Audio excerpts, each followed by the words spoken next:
The year is 1064.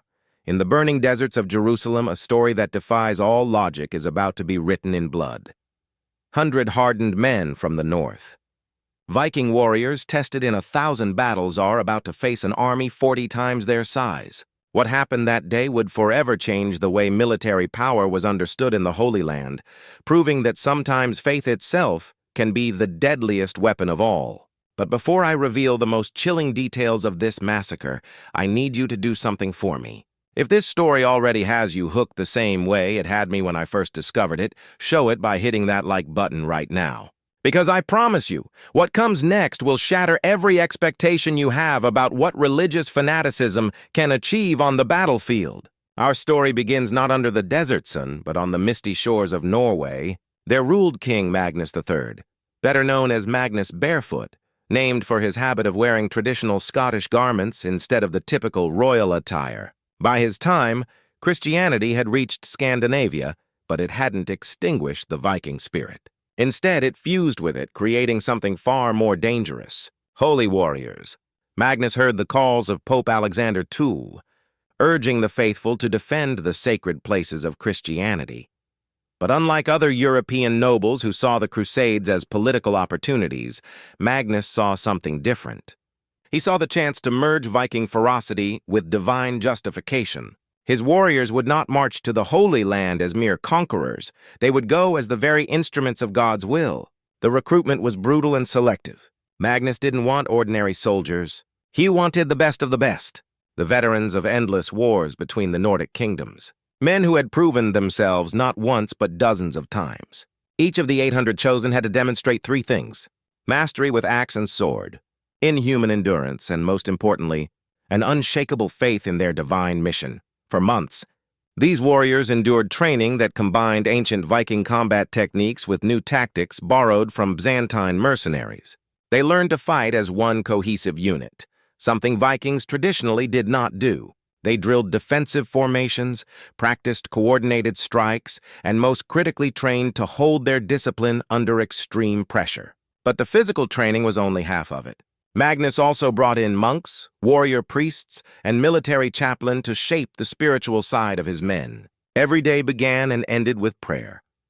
Every meal was blessed. Every weapon was consecrated. These were no longer simply soldiers. They were becoming religious fanatics with the destructive power of berserkers. In the spring of 1064, the Viking fleet set sail from Bergen, but Magnus had no intention of heading straight to the Holy Land. His plan was to build strength and experience along the way.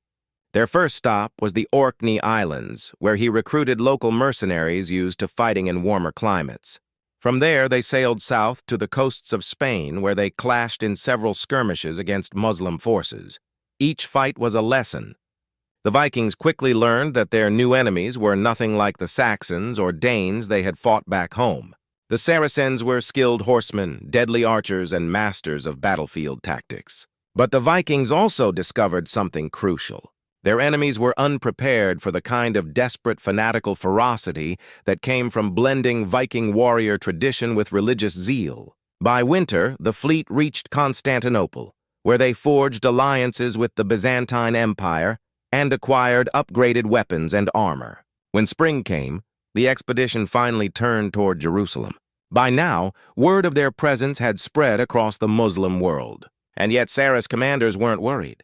After all, what were 800 men compared to the vast armies that guarded the Holy Land? El Emir Abu Nasr, Shams al-Muluke, the commander of Muslim forces in the Jerusalem region, saw the Vikings' arrival as the perfect opportunity to prove his might and discourage future Christian incursions. He gathered a massive army of 40,000 men, heavy cavalry, mounted archers, specialized infantry, even siege engines. To him, this wouldn't be a battle.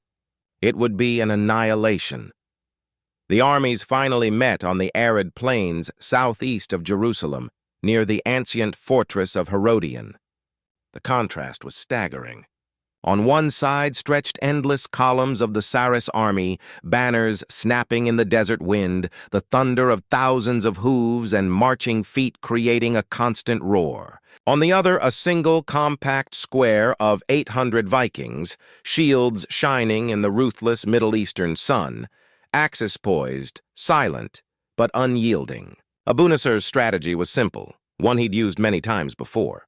His cavalry would surround the Vikings completely. Archers would rain down arrows to weaken them, and then his infantry would strike the final blow. Against countless armies, this tactic had been foolproof. He had no reason to think today would be any different. But Magnus and his commanders had anticipated this exact strategy. In their long months of preparation, they had studied Sarus tactics carefully, and they had crafted a response that used Viking strengths and exploited Muslim weaknesses. What Abu Nasr did not know was that these 800 men weren't planning to survive. They were planning to die as martyrs in the most lethal way imaginable. At dawn, the desert trembled with the blare of Sarus war horns. The Muslim cavalry charged, thousands of riders thundering forward, scimitars flashing in the morning light. But instead of holding their ground, the Vikings did something utterly unexpected. They split apart. Now, you might be wondering, how could 800 men even dream of defeating 40,000? The answer lies not in brute strength, but in the psychology of war. Something the Vikings understood better than anyone else of their age. Terror can be more powerful than numbers. But before I reveal the exact moment this battle turned forever, I need your help spreading this unbelievable story. Share this video now, because what comes next will defy everything you thought you knew about medieval warfare. The 800 Vikings divided into 8 groups of 100 men each. This wasn't a retreat nor a desperate defense. It was the execution of a tactic they had perfected in months of training, the Wheel of Death. Each group formed its own defensive circle, positioned strategically to create deadly killing zones between them. When the Sarus cavalry charged, expecting to crash through a traditional line of defense, they instead found themselves riding into a nightmare. The Viking circles allowed riders to pass between them, only to close ranks behind, trapping the cavalry in confined spaces. Suddenly, the horsemen were split apart, confused, and struck from all sides at once. The first wave of riders to fall into this trap experienced something no warrior of the Middle East had ever seen. The Vikings fought not just with terrifying ferocity, but with flawless coordination. Every strike was supported by another. Every block created a counterattack. Their movements seemed almost telepathic. But what truly horrified the Saracens wasn't the Viking skill. It was their complete immunity to fear and pain. These men had entered what their ancestors called the Berserker Gang, battle frenzy. But now it was supercharged by religious fanaticism. They weren't just warriors in a trance. They were believers who knew that every enemy slain guaranteed their place in paradise. Abu Nasr, watching from a high vantage point, wasn't alarmed at first. Perhaps 1,000 men lost in the opening clash, insignificant compared to the size of his army. He quickly ordered a second assault, this time using mounted archers to keep distance and rain arrows upon the Vikings. But the Norsemen had prepared for this too. During the night, each group had built temporary fortifications, using the shields of fallen foes and whatever materials they could find. When the storm of arrows fell, they huddled behind these makeshift walls, waiting patiently for the moment to strike back. What came next? Muslim chronicles of the time would later describe as a glimpse of hell on earth. The Vikings did not simply defend. They counterattacked with weapons their enemies had never seen before.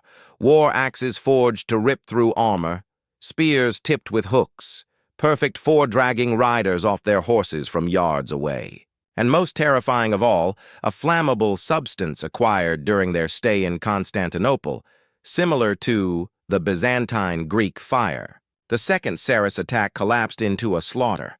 Mounted archers used to enemies breaking under their numerical superiority suddenly found themselves facing men who did not surrender, who seemed to grow stronger with every comrade that fell. When a Viking was mortally wounded, he didn't retreat or beg for mercy. He used his last breath to kill as many enemies as possible. Abu Nasr began to realize this wasn't just an army. These men were fighting as though they were already dead, fighting as if death was not their fear, but their goal. Abu Nasr, shaken by the losses piling up, decided to abandon cautious strikes. If archers couldn't break them, then sheer numbers would. He would throw the full weight of his infantry against the Vikings, confident that no matter their ferocity, 800 men could never hold against 20,000 charging from every direction. By midday, under the crushing heat of the desert sun, the third phase of the battle began. Tens of thousands of Saracen infantry surged forward, encircling the Viking positions. Their plan was brutally simple: overwhelmed the Northerners by sheer force, smothering them under endless waves of bodies. Against 25 men for every one Viking, even the fiercest warrior should crumble.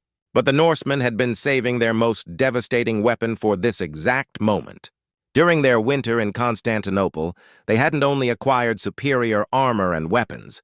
They had also learned the secrets of the Byzantine Greek fire and even developed their own variant of this nightmarish substance. Each Viking circle had carefully guarded reserves of it, waiting for the moment their enemies came close enough. When the Saracen infantry closed within 50 mir, the order was given. Hundreds of incendiary projectiles were launched at once, arcing through the scorching sky.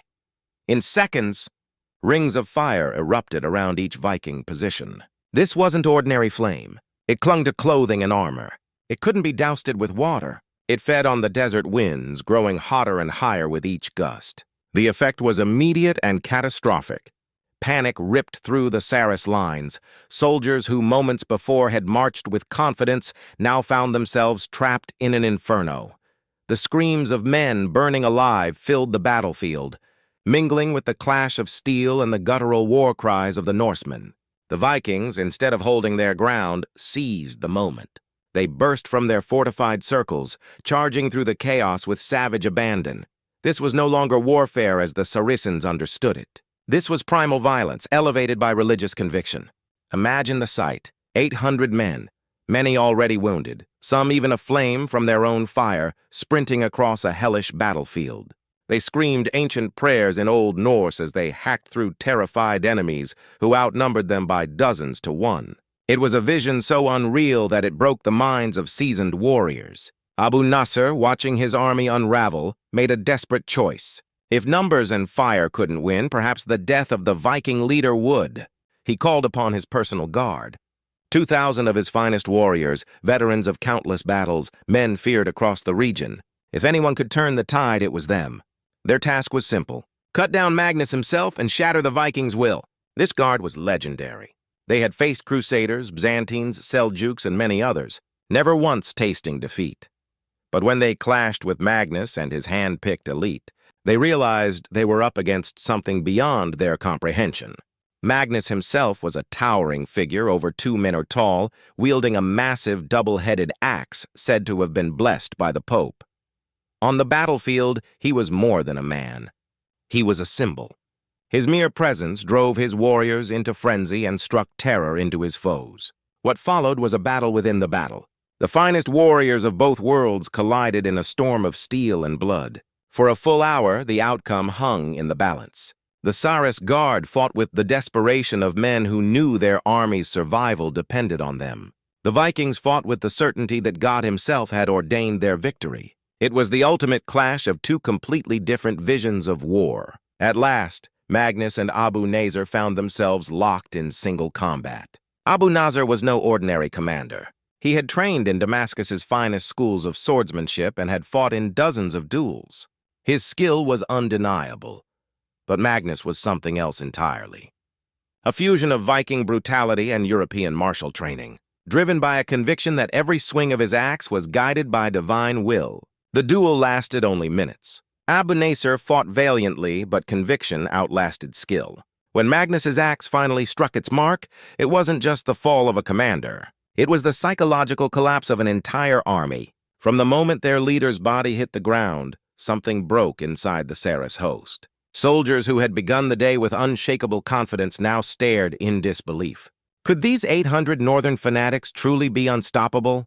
The thought spread like wildfire, and with it came terror, but the story takes an even darker turn here. You might think the fall of Abu Nasr marked the climax. You'd be wrong. What followed defied every shred of logic in medieval warfare. With their commander slain and their best warriors decimated, the Saracen army should have retreated or surrendered. That would have been the rational move. But mass psychology rarely follows logic. Instead, panic detonated through the ranks. 1,000 men transformed into a stampede of chaos. Soldiers trampled their own comrades in a desperate scramble to flee these northern demons. who fought as if death were their victory. Officers who tried to rally their men were ignored or cut down by their own panicked troops. Magnus, seeing the enemy in full retreat, gave a chilling order: no survivors. This wasn't a tactical decision.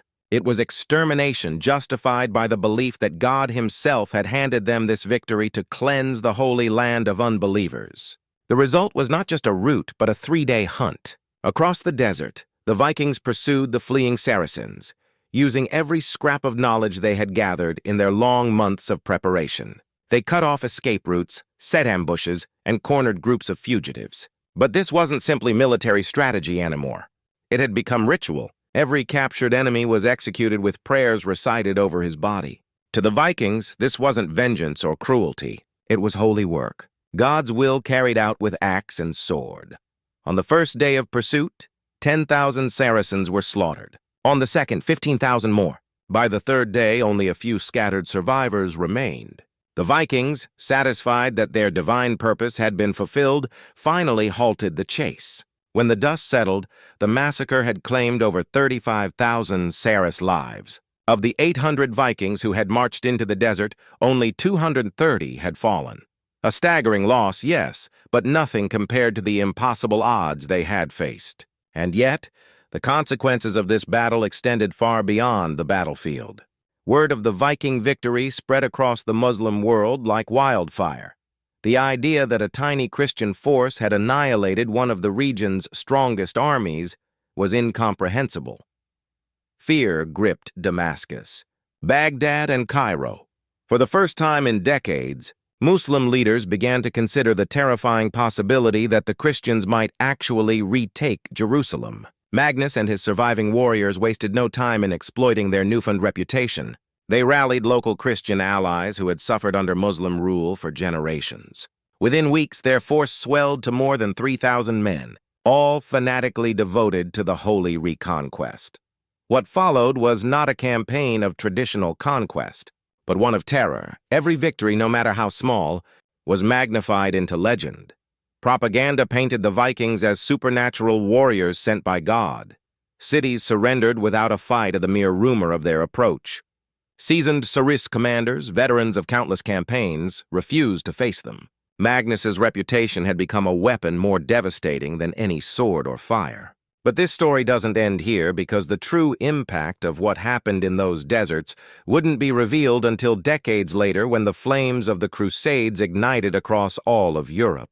The massacre at Jerusalem became more than just a bloody victory. It became legend. The brutality, the impossible odds, the sheer terror of 800 men destroying 40,000. It all spread far beyond the Holy Land. When news reached Europe, it arrived at the perfect moment. Pope Urban II was preparing his call for the First Crusade. The tale of Magnus Barefoot and his warriors became the ultimate proof that God favored Christian arms. If a tiny band of Norse fanatics could shatter a Saras host, imagine what the united armies of Christendom could achieve. Chroniclers exaggerated the story until it resembled myth. They claimed angels fought beside the Vikings, that their weapons had been touched by miracles, that no arrow could pierce their consecrated armor. Whether people believed every detail or not didn't matter, the psychological impact was immense. Thousands of nobles and knights hearing of this northern miracle were convinced that divine victory was guaranteed if they took the cross. But the influence of Magnus's slaughter carried darker consequences too. His campaign set a precedent, a justification for absolute brutality in the name of religion. The idea that holy war allowed the total annihilation of the enemy became an accepted principle for crusaders.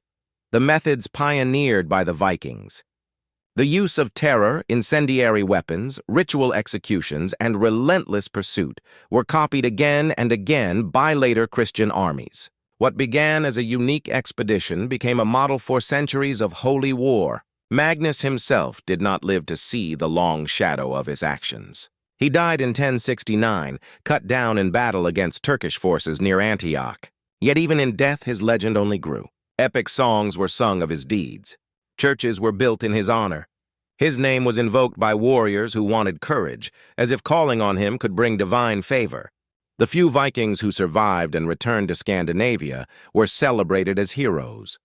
Their stories of Jerusalem lit a fire in the hearts of a new generation.